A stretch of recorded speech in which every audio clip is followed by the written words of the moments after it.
छात्रों, स्वागत है आपका फ्री स्टडी की यूट्यूब चैनल में। छात्रों, आज हम आपको बताने वाले हैं विभिन्न प्रकार की फसलों के बारे में कि रबी की फसलें क्या कहलाती, जायद या खरीफ की फसलें क्या कहलाती, या गर्मा की फसलें क्या कहलाती, ठीक है, या अंतर्वर्ती फसलें या संरक्षी फसलें। छात्रों, यदि आप किसी भी कॉम्पिटिटिव एग्जाम देने जा रहे हो और उसमें यदि आपको पर्यावरण या साइंस पूछा जाना है तो छात्रों यहाँ से प्रश्न आने के बहुत ज्यादा चांस होते हैं, इसीलिए हमने आज इस वीडियो को तैयार किया है। छात्रों, यदि आप इन सब फसलों के प्रकारों को, इनके उदाहरणों को अच्छे से तैयार करना चाहते हैं तो प्लीज हमारे इस वीडियो में आप हमारे साथ में अंत तक बने रहें, इस वीडियो को पूरा देखें। तो आइए देखते हैं। सबसे पहले छात्रों, हम आपको बताने वाले हैं रबी की फसलों के बारे में। यह हमने लिख रखा है रबी की फसलें। अब एक चीज आपको याद रखना है कि रबी में कितने शब्द हैं छात्रों? 2 शब्द हैं। तो गेहूं और चना ये मुख्य फसलें हैं। चना की दाल होती है, गेहूं मुख्य खाद्य फसल है। हालांकि भारत की मुख्य खाद्य फसल गेहूं नहीं है छात्रों, भारत की मुख्य खाद्य फसल है चावल। ठीक है, चावल ही भारत की मुख्य खाद्य फसल है और भारत में सबसे ज्यादा क्षेत्रफल पर चावल ही बोया जाता है। चावल पश्चिम बंगाल में सबसे ज्यादा होता है। ठीक है, खैर, तो गेहूं और चावल में 2 शब्द हैं और रबी में भी कितने शब्द हैं? 2। मतलब आप समझ गए कि जो फसलें गेहूं और चना के साथ में बोई जाती हैं या उसके समकालीन जो बोई जाती हैं, जिस टाइम पर गेहूं और चना की बोनी होती है उसी टाइम पर जिन फसलों की बोनी होती है उन्हें हम कहते हैं रबी की फसलें। हालांकि ये परिभाषा नहीं हुई छात्रों। जो रबी की फसलें, देखो यहां आपको खरीफ और रबी में अंतर करना होता है छात्रों। यहां लिखा है खरीफ, खरीफ माने होता है खचना, खरीफ माने खचना। और छात्रों, खचना में कौन सी फसलें बोई जाती हैं? जो बरसात में बोई जाती हैं। मतलब ये जून जुलाई में बोई जाती हैं, खरीफ की फसलें जून जुलाई में बोई जाती हैं और अक्टूबर नवंबर में काट ली जाती हैं। और जो ये रबी की फसलें होती हैं छात्रों, ये रबी की फसलें अक्टूबर नवंबर में बोई जाती हैं और मार्च अप्रैल में काट ली जाती है। कई राज्यों में मई में भी काटी जाती है। ठीक है, खरीफ की फसलों को पकने के लिए क्या होता है? ज्यादा पानी की आवश्यकता होती है, जबकि रबी की फसलों को पकने के लिए ज्यादा पानी की आवश्यकता नहीं होती। रबी की फसलों के लिए ज्यादा तापमान की आवश्यकता होती है, खरीफ की फसलों को पकने के लिए ज्यादा तापमान की आवश्यकता नहीं होती। ठीक है छात्रों, ये सब तो नहीं आता, हमें एग्जाम्पल आते हैं, उदाहरण हमसे पूछे जाते हैं। यदि आप उदाहरणों को बड़े अच्छे से याद कर लेते हो, क्योंकि यहाँ से प्रश्न ऐसा ही आते हैं, निम्न में से कौन रबी की फसल है, निम्न में से कौन खरीफ की फसल नहीं है, निम्न में से कौन नगदी फसल है, इस टाइप के प्रश्न आते हैं। तो हमें एग्जाम्पल ही ज्यादातर तैयार कर लेना है। छात्रों, रबी की फसलों की ट्रिक हमने यहाँ लिख रखी है, रवि आरजू के सच्चे गम में। यदि आप इतना याद करते हो, रवि आरजू के सच्चे गम में, तो यहां से जो फसलें आने वाली हैं वो सभी की सभी रवि की फसलें होंगी। ठीक है, रवि की फसलें होंगी। मतलब ये होगा कि इनकी जो बोनी हुई होगी वो लगभग अक्टूबर नवंबर में ये बोई गई होंगी और मार्च अप्रैल में ये काट ली गई होंगी। तो यहाँ रवि शब्द लिखा ही है, रवि शब्द यहाँ लिखा है, तो रवि की फसलें हो गई। ये आ से बनेगा छात्रों आलू, रा से राई, जू से ज्वार, सा से सरसों, जे शब्द लिखा है सो चना, गा से गेहूं, मां से मसूर और मां से मटर। और खासकर कुछ भारत में चूंकि अधिकांशतः लोग कृषि कार्य में लगे हैं, लगभग 72% लोग कृषि कार्य में भारत में लगे हुए हैं, पता होगा आपको। तो आपको पता होना चाहिए कि गेहूं और चना के साथ में जो फसलें बोई जाती हैं, उस टाइम पर जो बोई जाती हैं वो सब रबी की फसलों के अंतर्गत आ जाती है। ठीक है, तो ये हुई रबी की फसलें। इसके बाद हमने यहाँ लिखी है खरीफ की फसलें। खरीफ का मतलब होता है जो जून और जुलाई में बोई जाती हैं। मतलब ये बरसात की फसलें हैं, बरसात में बोई जाती हैं और अक्टूबर नवंबर में लगभग इनको काट लिया जाता है। ठीक है, यहां से हमने ट्रिक लिख रखी है, खरीफ का आम गधा बजाता है। यदि आप इसको याद कर लेते हो, खरीफ का आम गधा बजाता है, तो छात्रों यहाँ खरीफ शब्द लिखा है तो खरीफ से हो जाएगा खरीफ की फसलें। का से कपास, आ से अरहर, मां से मक्का, गा से गन्ना, मां से मूंगफली, धा से धान, बा से बाजरा, जा से ज्वार और ता से तिलहन। हाँ, ज्वार यहाँ भी है, ज्वार यहाँ भी है, दोनों जगह है ज्वार। हालांकि जायद की फसलों में भी आता है ज्वार, यहाँ रबी में भी खरीफ में भी दोनों जगह चलता है। ठीक है छात्रों, तो इतनी फसलें जो हो गई, मतलब जिनकी बोनी बरसात में होती है वो सभी की सभी फसलें क्या कहलाती हैं? वो खरीफ की फसलों के अंतर्गत आ जाती हैं। ठीक है छात्रों, इसके बाद में यहाँ हमने आपको लिखा नहीं है खाद्य फसलें। खाद्य फसलों के बारे में इसलिए नहीं लिखा, सभी लोग जानते हैं खाद्य फसलें क्या कहलाती हैं छात्रों। जिनको किसान खाने के उद्देश्य से उगाता है खेतों में, उनको खाद्य फसलें कहते हैं। जैसे गेहूं है, चना है, या मटर है, ठीक है, या मक्का है, ये सब खाद्य फसलें कहलाती हैं। ठीक है, मुख्य खाद्य फसल भारत की चावल, पहले हम आपको बता चुके। अब छात्रों नगदी फसलें क्या कहलाती हैं? ऐसी फसलों को नगदी फसलें कहते हैं जिनको किसान बाजार में बेचकर लाभ कमाने के उद्देश्य से खेतों में उगाता है। ऐसी फसलों को हम कहते हैं नगदी फसलें। ठीक है। अब हालांकि एक चीज और याद रखना, कभी कभी प्रश्न आपसे पूछा जाता है सबसे नगद की फसल क्या है? तो छात्रों सबसे नगद की फसल कहते हैं हम गन्ना को। ठीक है, गन्ना को सबसे नगद की फसल कहते हैं क्योंकि इससे शक्कर बनती है, गुड़ बनता है और शक्कर बगैर वैसे काम नहीं चल सकता। ठीक है, इसलिए गन्ना को कहते हैं हम क्या? सबसे नगद की फसल। ये बहुत जल्दी बिक जाती है। ठीक है, पहले ही से खरीद लिया जाता है गन्ना को। फैक्ट्री मालिक जो होते हैं गन्ना के, शक्कर के, उनके द्वारा गन्ना को पहले से खरीद लिया जाता है, खेतों में लगे गन्ना को खरीदा जाता है। इसलिए गन्ना को हम नगद मूल्य की फसल कहते हैं, सबसे नगद फसल कहते हैं गन्ना को।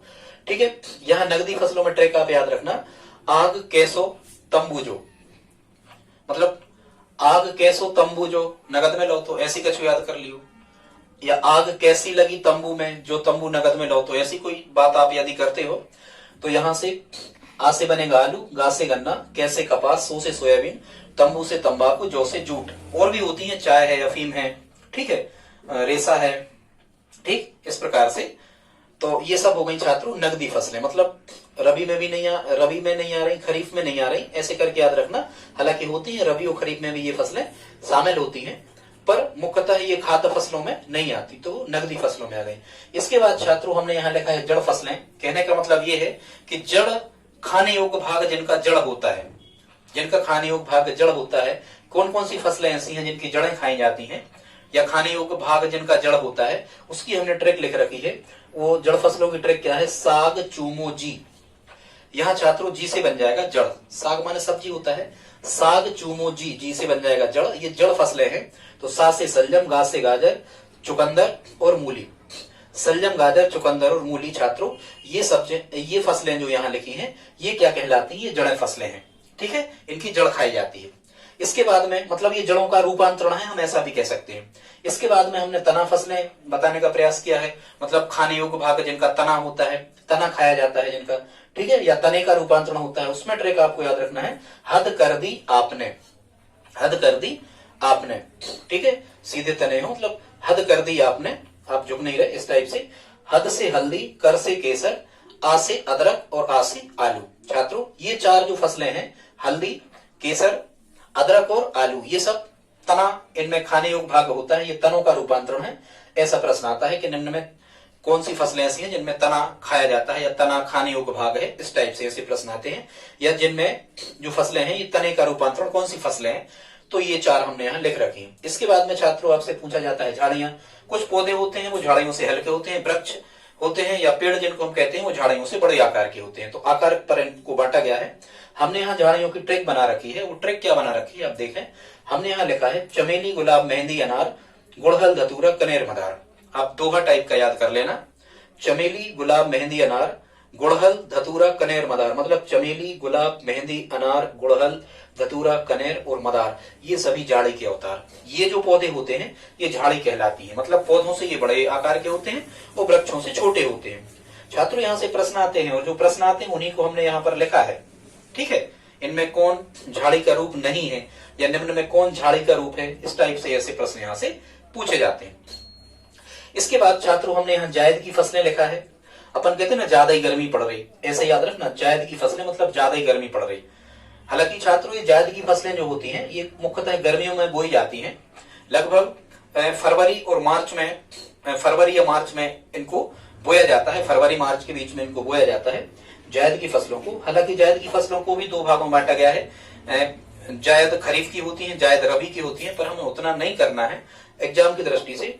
हालांकि जायद की फसलें वो कहलाती हैं, आप ज्यादा याद रखो, अपन कहते हैं ना ज्यादा ही गर्मी पड़ रही, मतलब गर्मियों में इनको बोया जाता है। और मुख्यतः जो हरी चारे वाली या हरी घास वाली या हरे पत्ते वाली जो सब्जियां होती हैं छात्रों, उनको हम जायद की फसलें कहते हैं। और मुख्यतः इनमें सब्जियां होती हैं हरी। जैसे देखो यहाँ हमने जायद की फसलों में एग्जाम्पल लिख रखे हैं, ककड़ी, करेला, लौकी, तुरैया कहा, तुरई, बाजरा, खरबूज, तरबूज मतलब चीमरी, कलिंदो है जो, मूंग, उड़द, बरसीम एक चारा होता है, हरी पत्तेदार सब्जियां, मेथी, पालक, तिलहन, कपास आदि। इनके यदि एग्जाम्पल आते हैं तो ये कौन सी फसलें होंगी? जायद की, और मुख्यतः ही गर्मियों में बोई जाती हैं। ठीक है, गर्मियों में बोने वाली फसलें जायद की फसलें कहलाती हैं। हरे चारेदार जो फसलें या सब्जियां, उन्हें हम जायद की फसलें कहते हैं।